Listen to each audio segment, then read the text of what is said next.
Esto no es un podcast.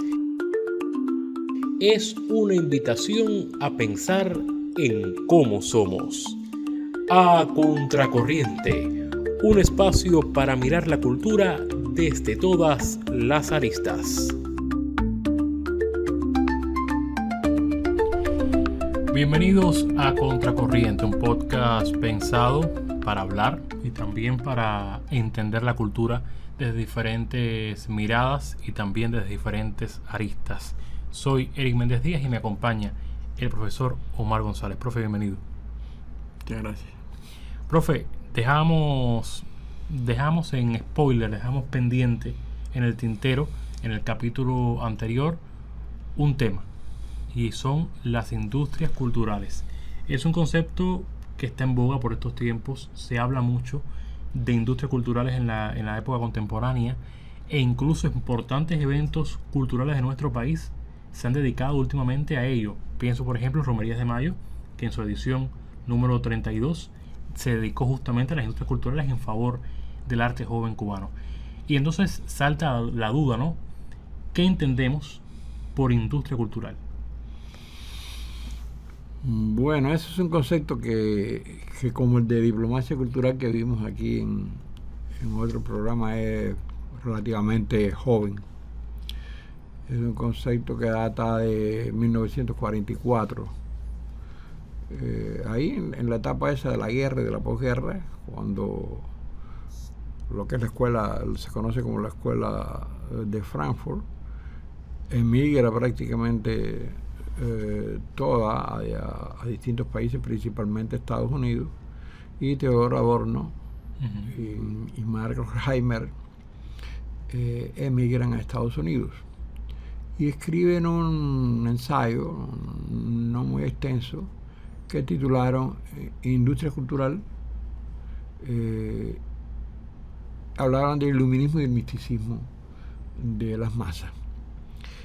Y ahí ellos desarrollan la tesis de que después Walter Benjamin va a desarrollar o ampliar de una manera, a profundizar mucho más de la reproductibilidad mecánica de la obra de arte.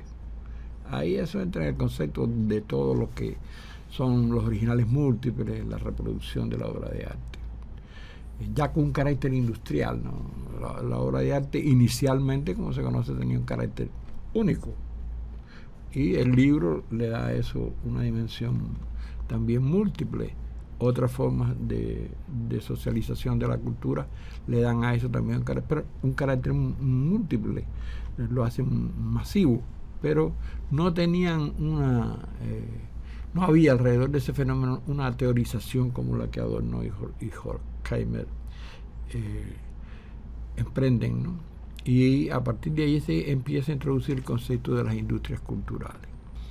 Las industrias culturales no son más que eso, que la reproducción, ya con carácter industrial, de los contenidos, de los diferentes contenidos en las diferentes manifestaciones artísticas.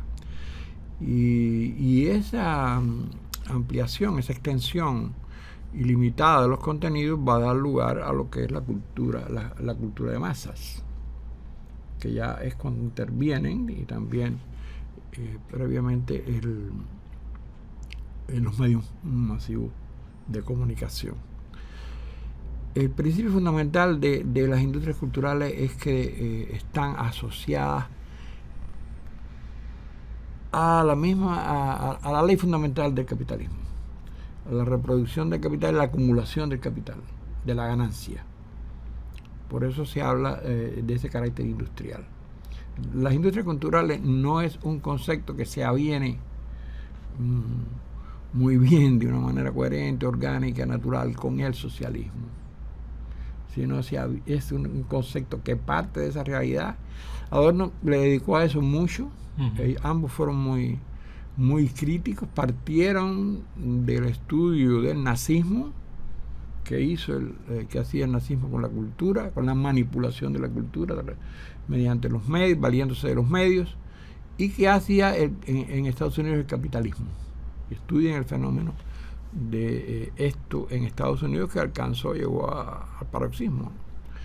con las industrias verdaderamente culturales, con Hollywood, que va a irrumpir, con la propia radio, con el disco, con la industria musical, con la industria de la reproducción en las artes gráficas, en las artes visuales, con todo, porque lo que va a entrar ya en el concepto de industrias culturales cada vez se va ampliando más. Aparece el fenómeno de la cultura de masa, que es condicionado por los medios, pero también va hacia la economía cultural. Y la economía cultural incluye, por supuesto, las industrias culturales. Pero aparece un nuevo concepto que aparece en Inglaterra, que es un concepto aún más reciente, en los años 60, que es el concepto de las industrias creativas, que la UNESCO se apropia de él, lo ha hecho suyo hasta cierto punto, ¿no? Porque en la UNESCO no hay tampoco una coincidencia plena de todos los estados con respecto a la nomenclatura que se está utilizando. Pero ya las industrias creativas incluyen a las industrias culturales. Es linealmente como debe ser, ¿no? Como la academia lo reconoce.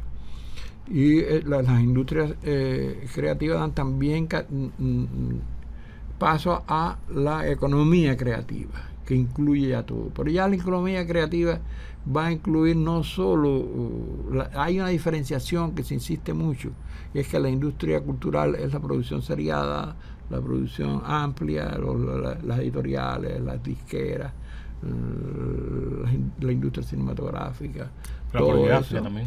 Y que la industria creativa es la producción individual, la que no media ese proceso de socialización de la misma manera, y que están más reducidas al individuo, al creador, que hace y a la manifestación en sí misma artística que tiene, sin que medie ese carácter comercial tan devastador a veces. Porque en aquel primer ensayo de Adorno y Horkheimer se insistía en cómo el artista perdía la autonomía sobre su obra, cómo el resultado, ¿no?, a partir de las industrias culturales era que se perdía la autonomía del arte, y se perdía y además se creaba cierto conformismo en el espectador. El espectador que va diariamente a la fábrica, y que ese mismo individuo llega a su casa y necesita desligarse, lo que hoy decimos desconectarse, y entonces cae en manos de la industria cultural. La industria cultural, la Monsen, creo que era la palabra en alemán, lo toma en sus brazos, lo va moldeando, modificando, manipulando y convirtiendo en un ser que se mueve a su antojo. Ve esta telenovela, ve esta película, todo masivamente, leen este libro para recrearse, para reponerse, para al otro día entregarle el valor de su fuerza de trabajo al capitalista, al dueño. Pero por la noche, o por el momento en que están en la fase en que necesitan eso que se llama entretenimiento, ese momento cae en manos de otro capitalista, que es el que controla la industria. Nosotros tenemos que tener cuidado con estos nombres, con estas categorías que le damos acríticamente, y a veces de una manera muy ingenua, y debemos buscar nuestras propias categorías. Yo creo que las industrias creativas le dan, la economía creativa le da un poco un sesgo un poco menos vulgar, menos burdo el fenómeno de la cultura. La industria cultural, pensemos siempre cuando hablemos en términos de industria cultural en Hollywood. Pensemos que es lo que más conocemos. Hoy en Internet eso ha alcanzado límites siderales, ¿no?, con lo que se difunde a través de las distintas plataformas. E incluso estas industrias culturales también contribuyen de una u otra manera a la colonización, y hacernos pensar y ser lo que nos muestran esos productos. Y creo que es un tema que viene también pronto a dialogar dentro de nuestro episodio. Eso crea el escenario, eso va al escenario directamente. Ahí es donde se va a producir. Y estas no son herramientas, estos son plataformas verdaderamente donde mecanismos que actúan directamente con una violencia. Adorno también hablaba de la violencia. Adorno es un filósofo, y trabaja mucho la sociología de la cultura, un filósofo, un pensador que resulta polémico en algunas de sus aristas. Las fuentes nutricias de la escuela de Frankfurt, como se saben, son Marx, Hegel y Freud. Entre ellos estaba Benjamin, como dije, Adorno, Horkheimer, Marcuse, Habermas. Estaban distintos filósofos, distintos pensadores con distintas orientaciones. Pero todos hicieron con eso una simbiosis. Y en algunos casos eran más marxistas, como el caso de Benjamin, o en el caso de no. Pero ellos insisten mucho en ese tema. No llegan a plantear los términos de la colonización cultural, pero sí lo esbozan, lo dicen, se infiere, inducen a arribar a ese concepto que van a desarrollar después otros pensadores, sobre todo de este lado del mundo, ¿no? En América Latina. Pues bueno, queda servida la mesa para el próximo episodio hablar justamente de colonialidad, del ser. Todo es muy rápido, y del pensar. Todo es muy rápido, todo es breve, mucho más complejo. Es una forma únicamente también de provocar la investigación, de buscar otras aristas y de presentar un tema que puede ser interesante. Aquí nos quedamos nada más que en Adorno. Nos quedamos en Adorno, no hablamos de los pensadores más recientes, como García Canclini, por ejemplo, que ha trabajado tanto el tema de las industrias culturales y que para nosotros, en Cuba también, este es un tema que se ha estudiado y que se ha tratado de encontrar, y se ha encontrado aristas originales.